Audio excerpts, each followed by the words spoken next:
اب اللہ تعالیٰ موسیٰ علیہ السلام اور دوسری قوموں کا مختصر تذکرہ کر رہے ہیں کہ نبوت کوئی نئی چیز نہیں ہے، پہلے بھی پیغمبر دنیا میں آ چکے ہیں اور بہت ساری بستیاں پہلے بھی ہلاک ہو چکی ہیں.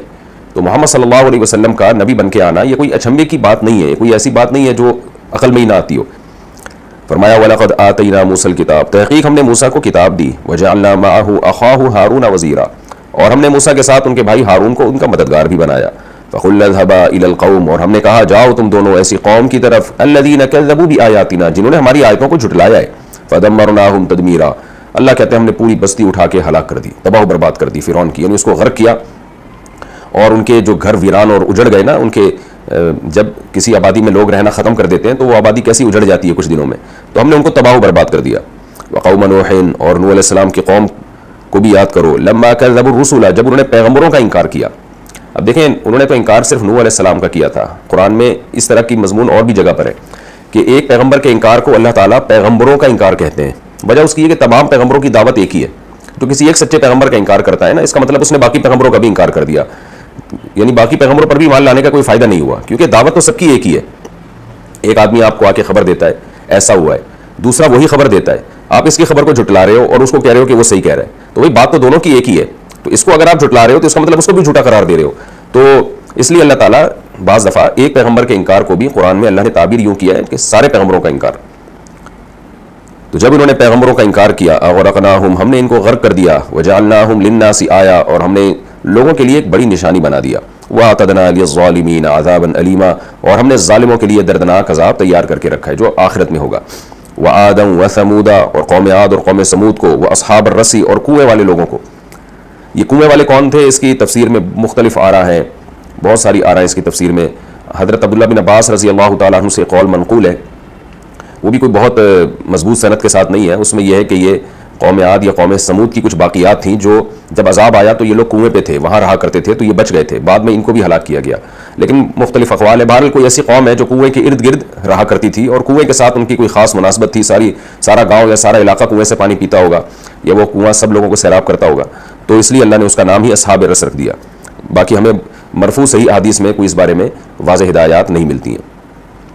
وقرونا بین ذلک کثیرا، اور ان کے درمیان بھی بہت ساری بستیاں، یعنی یہ تو وہ ہیں جن کو اللہ نے بیان کر دیا، ورنہ اور بہت ساری بستیاں ہیں جن کو اللہ نے تباہ و برباد کیا. لیکن اللہ فرماتے ہیں ہم ظالم نہیں ہیں. وَكُلًّا ضَرَبْنَا لَهُ الْأَمْثَالِ، ان تمام کی تمام کے لیے ضربنا لَهُ الْأَمْثَالِ، ہم نے ان کے لیے مثالیں بیان کر دی تھیں، ان کو سمجھایا تھا ہم نے، اچانک ہم نے تباہ نہیں کیا. یہ لہو کی ضمیر مفرد ہے، تو سوال پیدا ہوتا ہے کہ یہ تو بہت ساری بستیوں کی طرف ضمیر لوٹ رہی ہے، سب بستیوں کے لیے، تو پھر لہا ہونا چاہیے یا لہنہ ہونا چاہیے. تو ہو ضمیر اصل میں کلن کی طرف لوٹ رہی ہے، کل کا جو لفظ ہے نا وہ مفرد ہے، تو اس لیے کل کے لفظ کی وجہ سے لہو کی ضمیر لائی گئی، مراد تمام بستیاں. جب اردو میں ترجمہ کریں گے تو تمام بستیوں کے لیے ہم نے مثالیں بیان کر دی تھیں. وَكُلًّا تَبَّرْنَا تَتْبِيرًا، اور سب کی سب بستیوں کو ہم نے تباہ و برباد کر دیا. تو جب اتنے سب کچھ ہو چکا ہے تو یہ کس کھیت کی مولی ہے بھائی؟ یہ کیا سمجھتے ہیں اپنے آپ کو؟ وَلَقَدْ أَتَوْا عَلَى الْقَرْيَةِ الَّتِي أُمْطِرَتْ مَطَرَ السَّوْءِ، اللہ کہتے ہیں یہ لوگ تو ایسی بستیوں کے قریب سے گزر چکے ہیں جن کو بری بارش سے ہلاک کیا گیا تھا. مراد اس سے لوط علیہ السلام کی قوم ہے. آج بھی جب آپ سعودی عرب سے شام کی طرف جاتے ہیں، عرب لوگ بہت زیادہ تجارت کیا کرتے تھے، مکہ سے شام کی طرف جاتے تھے وہ، تو جب شام کی طرف جاتے تو راستے میں لوط علیہ السلام کی قوم کی بستی آتی تھی جو لڑکوں سے بدفعلی کرتے تھے اور ان کو تباہ و برباد کیا گیا، تو ان پر پتھروں کی بارش کی گئی تھی. تو اللہ کہتے ہیں یہ ان بستیوں سے، اس بستی سے کے قریب سے گزر چکے ہیں یہ جس کو ہلاک کیا گیا ہے. افلم یکونوا یرونہا، کیا یہ دیکھتے نہیں ہیں اس بستی کو کیسے تباہ و برباد پڑی ہوئی ہے؟ بل کانوا لا یرجون نشورا، بلکہ اصل بات یہ ہے کہ یہ آخرت پر دوبارہ زندہ ہونے پر یقین نہیں رکھتے. یعنی دیکھتے ہیں، عبرت بھی حاصل ہونی چاہیے، لیکن عبرت حاصل ہو کیوں نہیں رہی ہے؟ کہ ان کو احساس ہی نہیں ہے کہ موت کے بعد ہم نے جواب دینا ہے. جب بے فکری ہوتی ہے تو پھر انسان سوچتا ہی نہیں ہے، بس وہ ہر چیز کو نیچر پہ ڈال دیتا ہے کہ بھئی یہ بستی تباہ ہوئی ہے، زلزلہ آ گیا ہوگا، کوئی مسئلہ ہو گیا ہوگا، تو بستیاں تو تباہ ہوتی رہتی ہیں، اس کا پیغمبروں کے سچے ہونے کی کیا دلیل ہے؟ لیکن اگر آخرت کا خوف ہوتا تو یہ غور کرتے بھئی یہ جو بستی تباہ ہوئی ہے، تو ہم یہود و نصارہ سے پوچھتے ہیں کہ کیا ہوا تھا یہاں واقعہ. تو یہود بھی بتائیں گے، عیسائی بھی بتائیں گے، بہت ساری قومیں آپ کو بتائیں گی کہ بھئی یہ ایسا نہیں ہے، یہ اتفاقی واقعہ نہیں ہے، پیغمبر آئے تھے یہاں. حالانکہ ان قوموں میں آپس میں بڑا اختلاف ہے، لیکن اس کے باوجود یہ ایک بات پہ جمع ہے. جب دو آدمی ایک دوسرے کے مخالف ہو لیکن ایک خبر پہ دونوں جمع ہو، تو پھر اس خبر کے یقین ہونے کا انسان کو اس خبر کے صحیح ہونے کا انسان کو یقین ہو جاتا ہے. تو یہاں بھی اللہ تعالیٰ فرما رہے ہیں کہ آخرت کی فکر نہیں ہے، بے فکری ہے. تو جب بے فکری ہوتی ہے تو انسان سوچنے کے لیے تیار ہی نہیں ہوتا. وَإِذَا رَأَوْكَ إِن يَتَّخِذُونَكَ إِلَّا هُزُوًا، اور بے فکری کی حالت یہ ہے کہ جب یہ آپ کو دیکھتے ہیں تو آپ کو ایک مذاق سمجھ ٹھہرا لیتے ہیں سیریس نہیں لیتے اور کیسا مذاق اڑاتے ہیں آپ کا کہ احاذ الذی بعث اللہ رسولہ، کیا یہ ہے وہ جس کو اللہ نے رسول بنا کے بھیجا؟ معاذ اللہ۔ یہ حاذا کا لفظ جب کسی انسان کی طرف اس کی نسبت کی جائے نا، تو بلاغت کی کتابوں میں، جو عربی بلاغت کی کتابیں ہیں ان میں لکھا ہوا ہے کہ یہ توہین کے لیے ہوتا ہے۔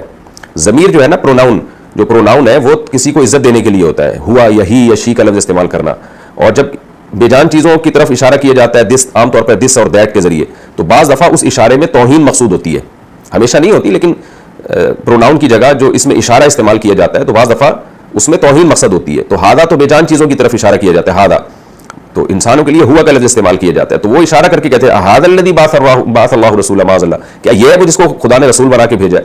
تو یعنی ان کے پاس تو نہ دولت ہے، نہ حکومت ہے، نہ جو ہے کوئی ایسے ان کے پاس طاقتیں اور قوتیں ہیں، تو یہ کیا ہے؟ دیکھیں یہ آج بھی نا بڑا مسئلہ ہے ہمارے ہاں۔ عزت اور ذلت کا معیار، انسان نے کتنی ترقی کی ہے لیکن آج بھی عزت اور ذلت کا معیار وہی ہے جو جاہلوں اور مشرکوں کے ہاں تھا۔